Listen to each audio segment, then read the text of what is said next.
Yo, what's up people on the internet? Hope you guys are well, and today's video is going to be a short one. But today I'm going to show you where to get a cheap green screen and also how to set it up. So let's get into it. Okay, so to start things off, where did I get my cheap green screen cover? Well, in fact, what I'm using is plastic table covers, and I got two just in case it doesn't fill the area that I need to film in. And they were pretty cheap, $2.50, so yeah, all up $5, so let's set it up. Two plastic table covers that will act as our green screen.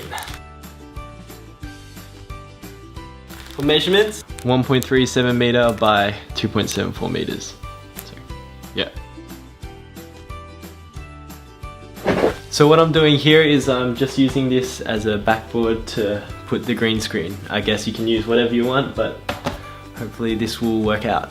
What you want to do is you want to get the light and use a light like this, and you want to get it to shine.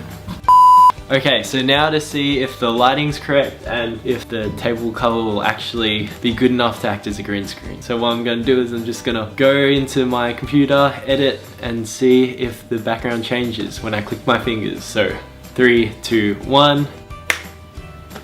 3, 2, 1. 3, 2, 1. And yeah, okay, I'll go edit it now. So there you have it. I'm gonna fix this green screen up and hopefully I'll be using it in my future videos. So if you liked this video, give this a thumbs up, and if you haven't subscribed already, please do. And I will see you in another video. See ya! Don't let me down.